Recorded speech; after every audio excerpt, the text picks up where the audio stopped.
Welcome to the Poultry Leadership Podcast. I'm your host, Brandon Molnix. And on today's episode, I have Mike Weber. Mike Weber is fourth generation farmer in California. And I'm excited to share Mike's story with you because as I've gotten to know the Weber family over the last 5 years, it has been an absolute pleasure because I haven't met two brothers more passionate and more engaged in their farm on a whole than these two. They live it, they breathe it, and I'm excited to share Mike with you. So, Mike, welcome to the show. Thank you. Thanks for letting me be part of it. Hey, Mike, can you give the audience a little summary about Mike Weber, a little introduction about yourself and maybe the Weber farm? Yeah, you said we're fourth generation farmers, and I know there's many people that are fifth and sixth and seventh. California, we're kind of a dying breed. You have to be kind of half crazy to be in farming in the first place, and then to do it generation after generation, got to be even crazier. And it's not easy to compete in a way where you have to have lots of capital these days, especially to be in poultry, where it's insanely capital intensive, and to then also have the skills to deal with all the challenges. And we've had a whole slew of interesting challenges. So we've kind of been tested by fire and flame and everything there possibly is in the last few years, and it's kind of made us stronger for it. So we operate an egg farm. So we produce table eggs for Northern California, both organic and standard conventional white cage-free eggs. We managed the cage-free transition in California, which happened several years ago. First, we managed a transition where we had to go from really no specification how much space for birds to a Prop 2 standard, which meant they had 116 inches per bird, and then to cage-free, which was kind of like Columbus burning his ships. And then we've dealt with our fun with animal activists, and we've dealt with bird flu for the last couple of years in our area. And we've been a victim of it, and we've been a successor in the sense we overcame it and prevented it from coming back. So we've had some good fun, and somehow we still managed to be brothers. It's good. So in looking back on a little bit of your history and just what I've known and heard about the farm, when you and your brother kind of took over it wasn't by normal happenstance, correct? Well, our dad had been a poultryman since the day he was born. And my grandfather, our grandfather, had built a bunch of chicken houses on this property, which is adjacent to the original property that our great-grandfather had poultry buildings on. So when our dad was pretty much incapacitated in his last years, and he had one functioning chicken house, and we were in a partnership with some other partners and had some other ranches, but everything was pretty dated and pretty end of life from an equipment perspective. I wasn't part of the business. I had, flown the coop, if you want to make a pun on it, and was working in the professional world. It was real evident to us that if we were going to stay in it, we were going to have to bet the farm, bet the inheritance, and just kind of risk everything. Either that or you sell the farm and close it down, which so many of our friends growing up, we watched their families and both dairy and poultry go through, and that's just the ongoing crisis with farming. There's kind of a need deep down inside, like a legacy need, that we wanted to fulfill a little bit. And then there was also kind of a little bit of a gambler need that I think we can do this, and I think we can do it well, because the farmers of today, they have to be able to adapt. They have to be a little more nimble. They don't necessarily need to be smarter. It helps, but you just got to be able to pivot and at times make some really tough decisions and be comfortable with the decision you made and see where the roulette wheel turns out when it stops rolling. And we've done that several times. And the harder we work, as the saying goes, the luckier we've been able to get. So you took over from Dad. You've built this business. And as you mentioned, it hasn't been easy. Looking back on growing up with Dad being a poultryman, what is one of the things that you learned from your dad that you're able to continue to use today? It's a really good question. My dad had a lot more patience than I have, so I'm still learning that one. A little more tolerance. Yeah, he was also one of those who talked about self-denial, that, yes, there are things you want. That's great. Keep working. You don't need them. He had that mindset of, there's 7 days in the week, so you work 7 days. And even when you weren't physically working, you're still working. So we've had that drive for quite a while. And sometimes you need that extra muscle to get through the highs and lows. One of the things I saw real quickly when I came back with my brother that helped me to remember learning that our dad taught was to always be looking for the root cause of things. So one of the things we're always looking at is what caused this problem? Brandon, I'm happy you fixed it. That's great. Good gold star, great job. But if you can't tell me why it broke, and we're just as much at risk today because we don't know what put us in that bad situation, then I'm a little disappointed, So we're always looking at what led up to the circumstance, whatever it was, and how can we change things, redo the process, put other things in place so we don't find ourselves in that situation again. For me, things have become so complex that I get pulled into, I call them the morning turds. I show up and I collect everybody's morning turds. Everybody's got a turd to throw in my basket that I got to deal with. And it's just part of life, right?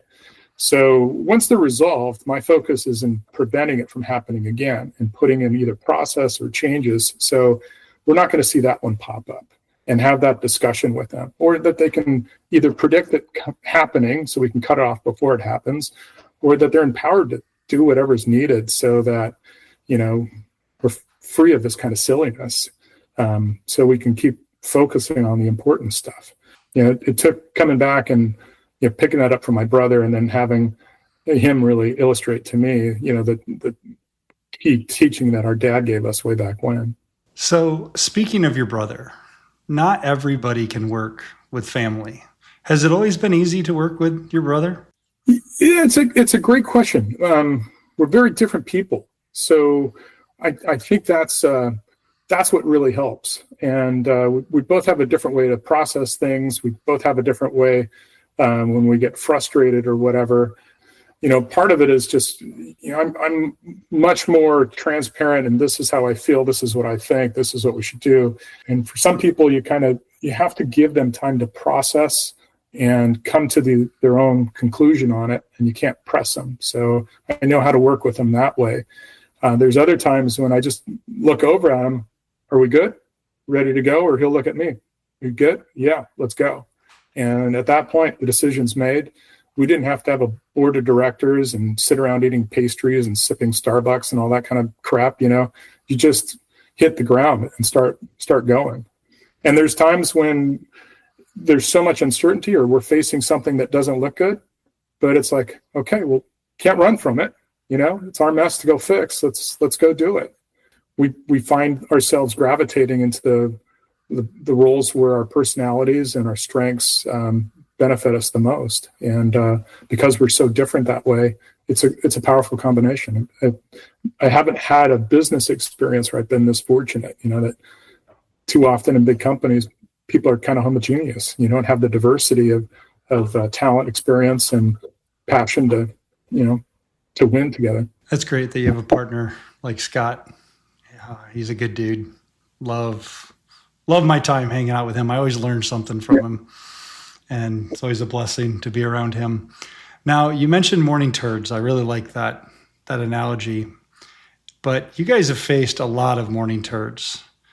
And one of them that has really stood out to me that most farms in the U.S. have not had to experience is the fact that you happen to be 30, 40 minutes from just kind of an area that produces a lot of folks that just don't like farming. And I'd like to talk a little bit about the activism and some of the things that you guys have had to experience that most farms just take for granted as they read in the news and they see it, but you guys have actually experienced it. Can you give me some of the background on that? Yeah, so there's we're in Northern California, just north of San Francisco, maybe 30 miles, 35 miles. We're also north of Oakland and Berkeley, and Berkeley has a pretty famous university there, incredible university, a lot of really smart people, talented people, but it also has some people that are kind of on the fringe in many different areas. And there was a vegan activist group that came together with the sole purpose of putting animal agriculture out of business. It's their whole mission, and it's their lifestyle, it's their religion, it's every part of who they are is defined by their veganism. And if you know people who are vegan, I have quite a few friends. Many of them are there for a reason, that they have either they just don't like meat, or they have a belief that by not eating meat or meat products or animal products benefits the environment, which is great, but seldom do they come out and say you're an evil person. So this is a subset of the 1 or 2% of Americans that are vegan. They're young people. They're preyed upon by the people who kind of founded it, and they believe that they should have direct action, meaning you should go and confront the places where meat and animal products are produced, are processed, or are sold. So they will go into supermarkets and they'll take crazy glue and stick them right on the meat counter and glue themselves to it. They will take what looks like blood, and in front of a store, they'll dump blood all over them and start screaming all these horrible things. They will chain themselves at poultry ranches and at meat packing places and slaughterhouses to try to raise awareness that meat is bad, And we believe strongly everybody's got the right to free speech. But there's a time when you kind of turn in your right to free speech when you're trespassing on a property. You're impacting somebody's business, putting yourself and others at danger, and actually costing that company. And that's what this particular group has done to several different poultry and dairy operations in California, including our own. Are you able to talk about anything specific that you had to deal with? Oh, sure. So we had 400 people get bussed in to the cemetery where my parents and grandparents and great-grandparents are buried. They got out of the buses there. They ran up to our farm, and they ran onto our property and occupied our property. They conducted a vegan insurrection.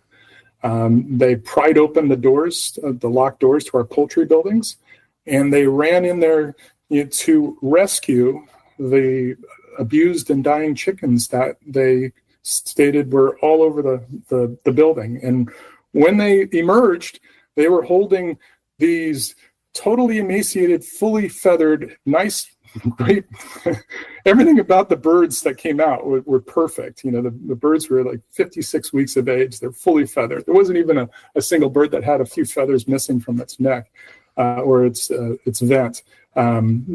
Everything was perfect. It was like you couldn't find the dead ones were so fast they couldn't keep up with them. They just ran away. So these vegan activists weren't able to get any sick or dying birds, although they said they were everywhere. So I make fun of it, but it's like the hypocrisy in their statements. And so I filmed it. I filmed all the people that came out. I filmed every one of the birds. I filmed them holding it.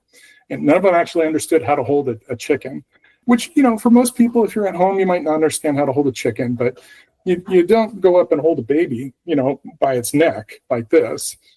Chickens, they have air sacs. You don't crush their air sacs. And when you put a whole bunch of pressure around their belly where their air sacs are, they can't breathe. So what they do is they stick their head out and they open their mouth, and they look like they're struggling, because they are. A chicken needs to roost on a person's hand. It's the first thing we teach any new employee. This is how you hold a chicken. Let it sit on your hands. It'll grab it. Wrap your arms around the wings so they won't slap. You can walk all over the place. Chicken will be fine. It's breathing fine. None of these individuals knew what the hell they were doing.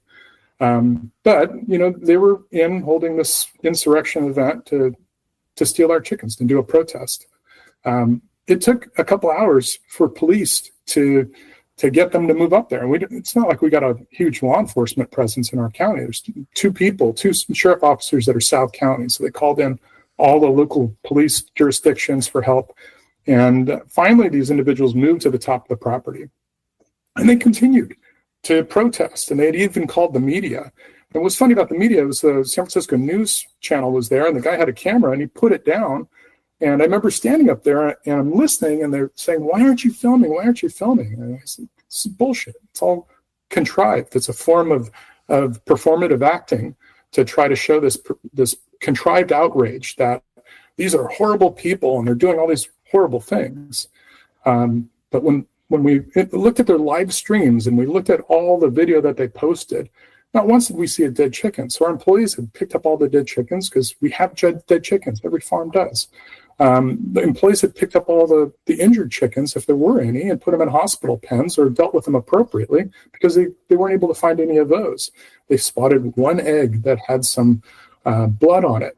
And it was from the flock that was a 20-week-old flock. So the birds are just starting to lay eggs, and that can happen as they're just starting to ovulate. So everything we saw was, and we reviewed everything with an animal welfare expert just to make sure there wasn't anything where there was an exposure. There's nothing there.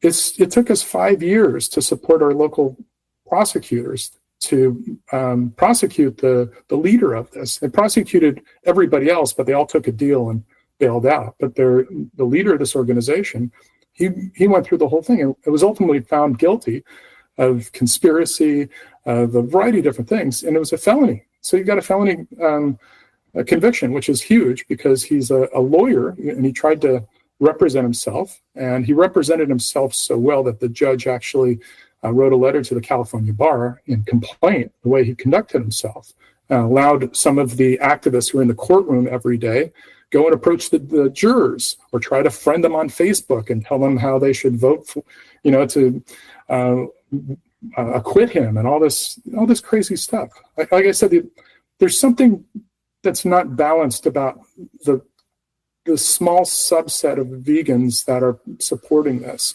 It's not, the first thing you got to know is not everybody who is a vegan thinks this way. In fact, the vast majority of them think those guys are just batshit crazy, and I don't know what the hell's wrong with them. But we got to realize that if one of those individuals shows up at a farm like ours, and you're not doing all the right things, and you're not checking, every day, did you do the things you say you do, you're going to be crucified in the court of public opinion because they're going to find something. And there's days when I turn and I find that somebody has picked up a chicken that passed away in the night, and instead of putting it in the proper receptacle, they put it right in the middle of the aisle at the entrance. And I'm like, what the hell is this doing here? There's no way this is acceptable. And I'll make sure they get written up and make sure their managers get written up because it happened, so that everybody realizes that when someone shows up with the camera, you can't get that back. You have to be as responsible as possible about everything. You have to have your processes written down, and just assume that individuals like these, they're going to show up at your door, or they're already there at night, sneaking into your houses. This particular organization, they're not just in California anymore. They're taking their actions all across the country. And nobody's immune to them. It's hard. It's really hard to be a small farm because you got to put up fences and cameras and there's all this stuff you got to spend time. I have to teach our employees every year what to do if they come back, how not to engage them, where to go hide so you don't get hurt, because we don't know what they're going to want to do. So instead of teaching my employees on animal welfare and other things I want to improve there, I have to look out for their own safety, because these individuals that are associated with these groups they're just crazy. So it's taxing us. If we were a big farm, in the middle of a cornfield in Iowa, and we had a 20-foot fence with Cortina wire all over it, it'd be a piece of cake. But we're a small family farm, so it's tough. And we're not the only ones being targeted. It's going to keep rolling across our state and in our country. You dealt with them. You continue to look over your shoulder. You continue to train your employees how to deal with that. And then a ballot initiative comes that really wants to put you out of business, or has potential of putting you out of business. Can you describe that ballot initiative that you had to overcome? Yeah, so the ballot initiative was put on our local ballot in our county by this activist group. So individuals from this Berkeley organization, they purposely moved people up here, and they found somebody who would author a ballot. They stood out in front of grocery stores, and they said, we're collecting signatures. If you think animals need to be safe and cared for, you got to sign this to protect the animals. Didn't say anything about what it was really designed to do. So in our county, there's 500,000 people, and maybe 250 to 280,000 vote every major election, sort of thing. And what ultimately happened is they got more than enough signatures to put it on the ballot, and then they started their campaign. The ballot initiative was designed to eliminate poultry operations, meaning egg layers and broilers, and ducks. We have several duck farms here, and dairy farms. And it was punitive by the size. If you were a larger dairy, if you had more than 700 cows, you weren't allowed to be in business. You had to sell your herd off until you got to 700. But even then at 700, it opened them up to exposure that anybody could sue them for environmental issues. And they didn't even have to prove it. Like, they could sue them civilly. And established all this crazy stuff that we already have protections for clean air and clean water and soil and all of that. Those are all established in our county and nationally. But this sought to even create another layer of exposure for anybody who's farming. And when you're a personal farm, it's not like you can hire a corporate lawyer. It's not like you can really defend yourself. So they come in and they do these things to shake you down. You're going to pay to avoid having to go to court, not to even get to court. So every weekend they sent people up to our county, and they canvassed the areas, knocking on doors, handing out their pamphlets, doing their protests, protesting in front of poultry farms, protesting at a poultry processing plant, grocery stores, everything you could possibly think of, well organized, all sorts of crazy stuff. And as a community, we had to come together to fight it. And this was really early on. It was clear that if we didn't come together and get everybody on our side, they might not win. They might lose by a squeaker, but they'd be back and they'd kill us as local farmers. So I immediately ran toward part of the founding group and board that ultimately got every one of our supervisors, every one of our city councils, every one of the police and fire departments and unions on board. We had a list of all the big employers. Every big employer, more than 50 people signed on, countless farms, countless other individuals associated with our county. At the end of the day, the only people that were left supporting this group were like a vegan bakery and, some like a hairdresser or something. And we did rallies, we did presentations and speeches. I felt like a politician. We work all day, and then you're out shaking hands and kissing babies, and then the next day it's rinse and repeat. It was like that. And did the debates, did televised debates, and on radio shows. And what I saw, though, after a point, was people in this county had their roots reawakened. That they realized they came to this because it's a farm town. Those cows that are out in our pastures here, they're pastured cows. We don't have a big feedlot, so our cows are on pastures. Those cows aren't factory workers. They're not factory farms with these black and white factory workers walking over 1,000 acres out in the rolling hills. This is a beautiful area, and it's all organic farms. We don't have conventional dairies here. And so the narrative on their side started to fall apart, and we took it, we took their wings off, and pretty soon across the whole county were these signs. It was no on Jay. Everywhere you went, it was no on Jay. And as stressful as it was, there was something so comforting and beautiful about everywhere I would turn, there was a sign there saying, we stand with you. I might run a bakery, but I stand with the farmers. I might run a bar, but I stand with the farmers. I've got a muffler shop. I'm with the farmers. Everywhere you looked. And we had these debates at the board meetings. Should we keep making these signs? And the guy who was the tenured political insider said, you can't be spending all your money on the signs. And we kept overruling them and said, no, we need to spend all we possibly can. And they were throughout the entire county. In the end, we defeated the measure, and by a landslide, 85% to 15, absolutely destroyed them. In fact, the proponents, I think they got less votes at the end of the day than signatures that they had originally turned in, where they had swindled people into thinking that they were doing something that was smart. We had environmental groups on our side. We had, everything in our county saying this is part of the culture, what the essence of who we are. And why would we ever think about getting rid of a local food system? And all the different challenges that our world faces, exporting the people who produce our food away from here just doesn't make sense. So that was a wonderful day. Way to see the blessing in all of that, because the distraction of something like that, and at the end of the day, a lot of money was raised, a lot of support for not your farm, not just your farm, but the whole farm. I mean, the dairy, everything, the culture of that community. It is a beautiful area. It's one of my early memories in the Coast Guard was being out to Station Petaluma, not too far from one of your farms. And that was, there's some really fond memories of that area and how beautiful it is. And to think what it would look like without farming. But these activists aren't going away. And thankfully, you guys actually learned a lot. And I know you've shared a lot of what worked.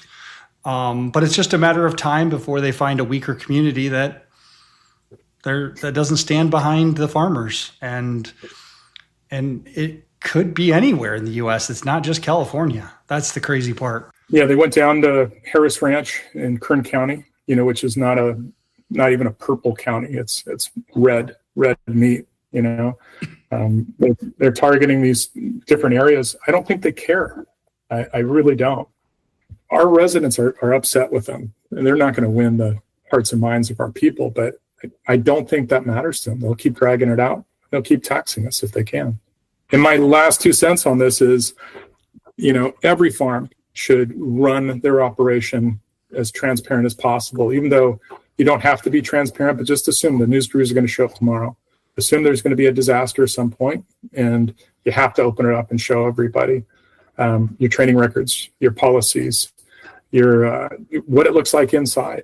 You got to do it, and just be prepared for that. So there is no there when someone comes in and makes that claim. You make it through that, and then you turn the corner.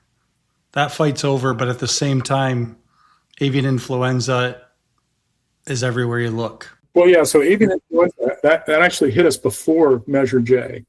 So we got hit in December of 2023. This past November was the election cycle. So while we're fighting against the measure, our poultry operation here, which for 112 years had chickens in the operation, we had no chickens.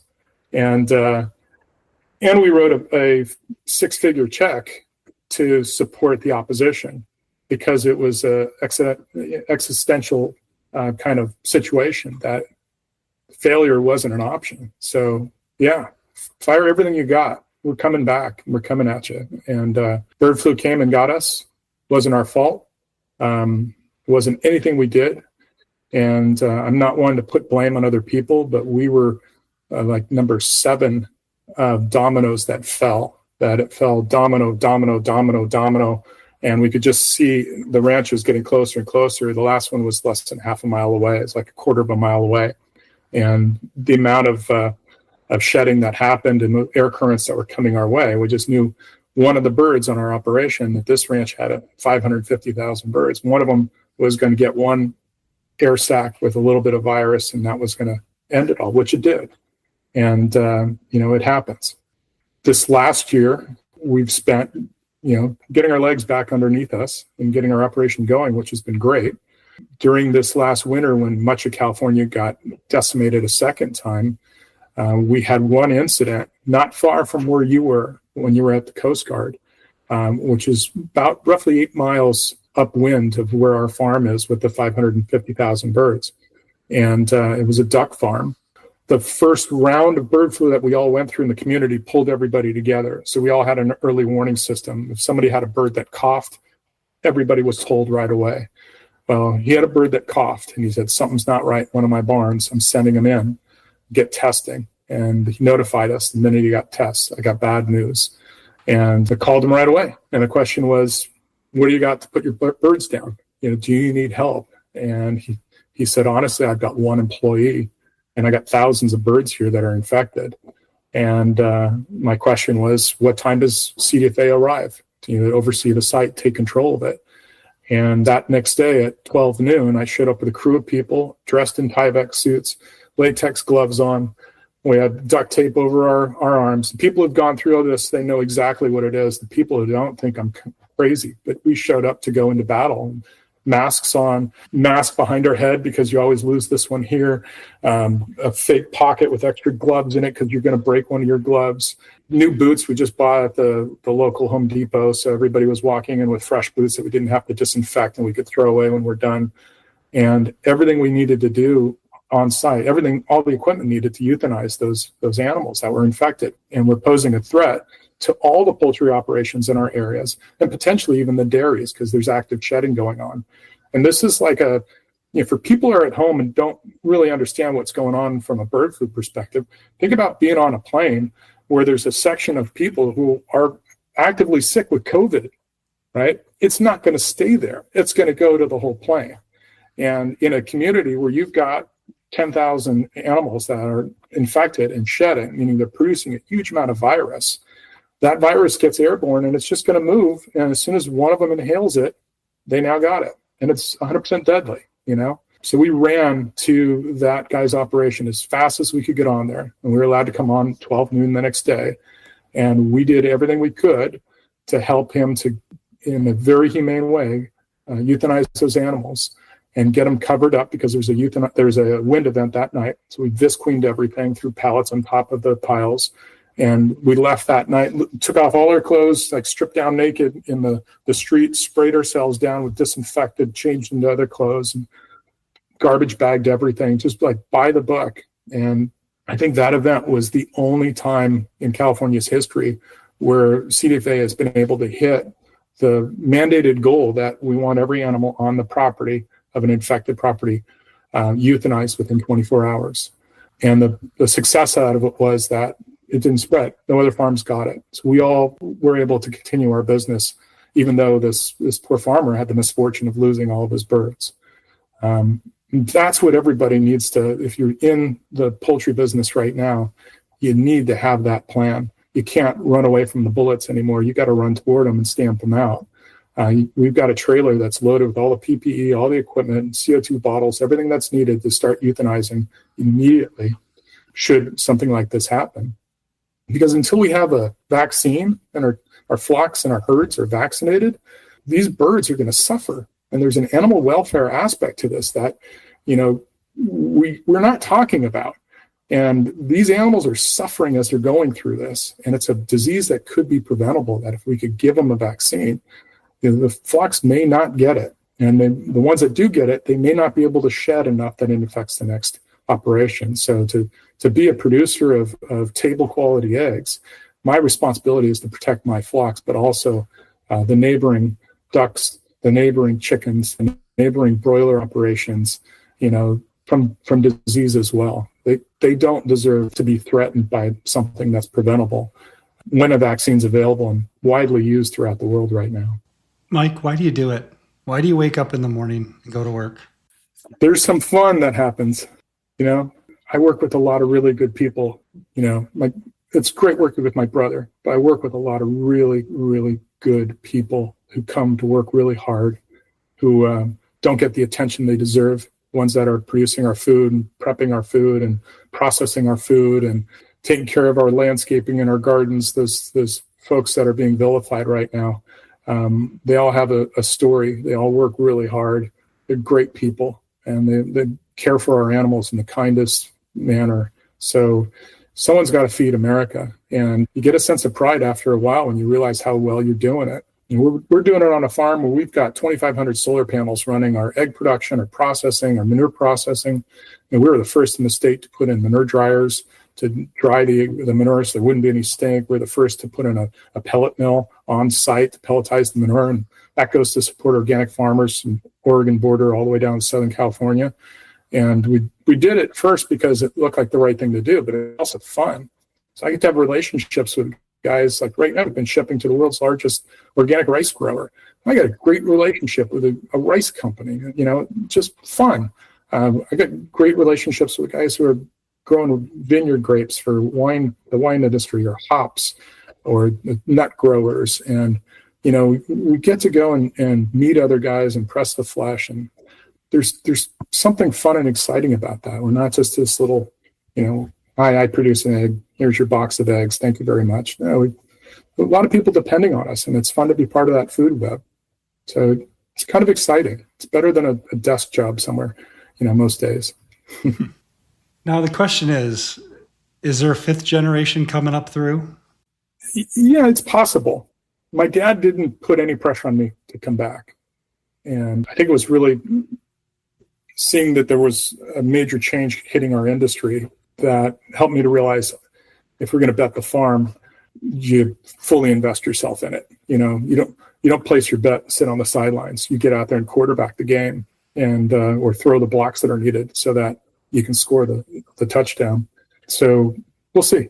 There's enough great people here at our operation that I know even if our family doesn't carry it forward, they're going to be here for another generation. We got my dad's foreman who worked for him for 40 years.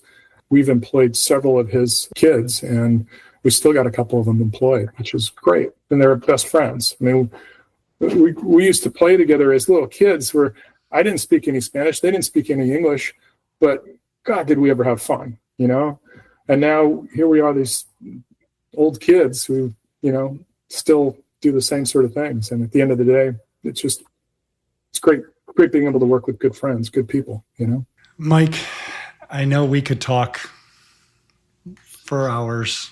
You already prefaced that before we even started the recording, that you've got a lot to share.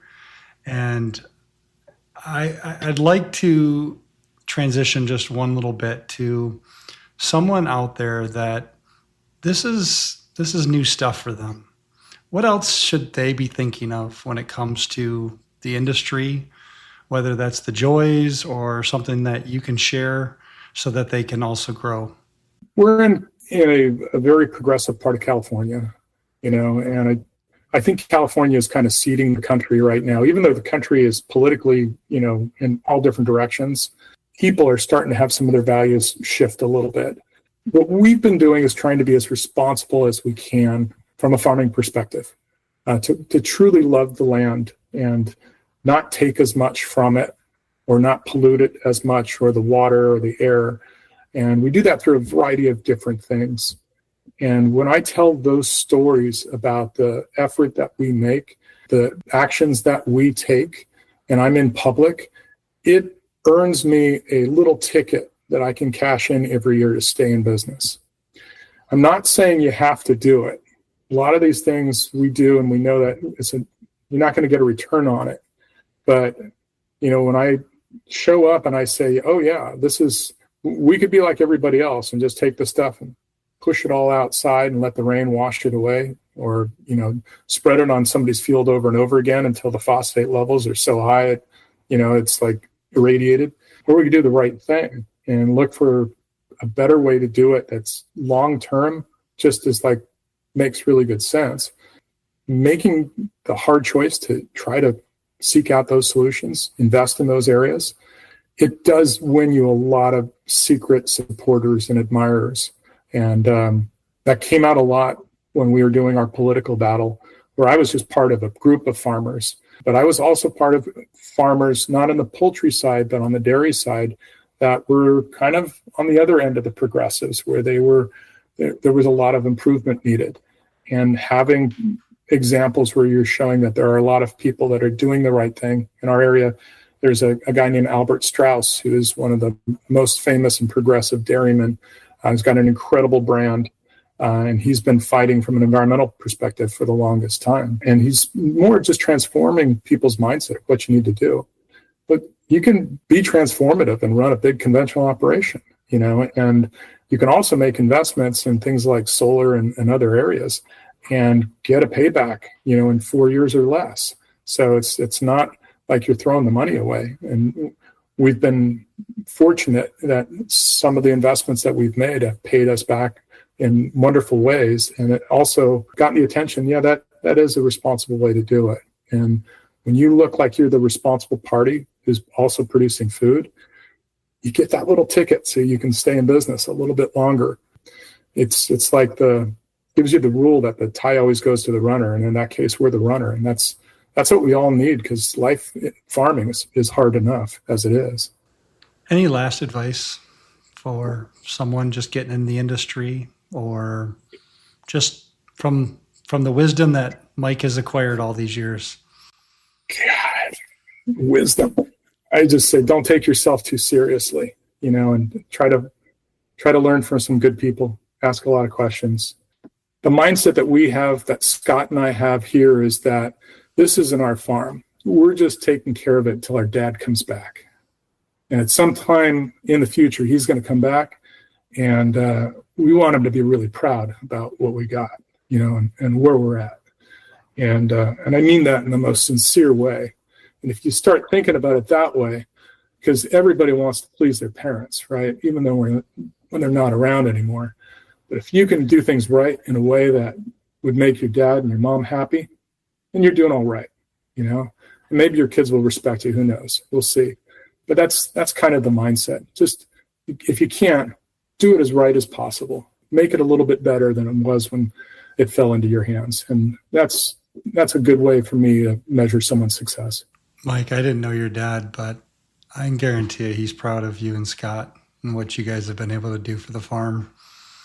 I mean, you've been through hell, and you've come out the other side stronger, harder, more in tune with what he gave you and what he planted in you in terms of watching him grow. And I can guarantee you he's proud. And Mike, thank you for sharing the Weber Farm story. It's probably a story that's not that different from a lot of farms. It's just different stuff that they have to deal with. But thank you. You bet. Thanks for giving me the opportunity to do this. I appreciate it, Brandon. Really do. Listeners, thank you for being here. I know how much my heart aches for farmers, but also has much more joy when we find out what gets them up in the morning and just how in tune they are with their culture, their community, their people. And we take our food for granted. We take the people that produce our food for granted. So today, if you see a farmer, say thank you. I mean, without them, the United States, the world would not be the country it is and have the food that we all need to survive. So if it wasn't for guys like Mike and Scott and the Webers and everybody, because we know it takes a team, and Mike could share stories about the team more than he probably shares stories about himself. So listeners, please share this podcast with somebody that may not even be in farming. This is a podcast where people can really understand what goes on that farmers have to deal with, not only in California, but also just around the country, and how you can be supportive of them with your vote, with understanding the issues in your community. This is a subject much greater than leadership. This is a subject that as human beings, we need to be in tune with. So listeners, please share this podcast. This story does need to continue to get out. We're not big media. We don't have a huge following, but with you, this story can get shared. So thank you, listeners. And I'd be remiss without talking about Prism Controls. I wouldn't know Mike if it wasn't for Prism Controls. Prism Controls has been a partner with their farm for many years, and we appreciate the ability to do business with farmers like Mike, because we know that that's why we do what we do. And the goal for Prism Controls is just to help farmers sleep better at night, knowing they've got what they need to feed the world. And so please reach out to Prism Controls, thank them for doing the episode, as well as just check out their website and the products that they have to offer, or just share this content because that also helps them. So Poultry Leadership Podcast listeners, thank you and have a great day.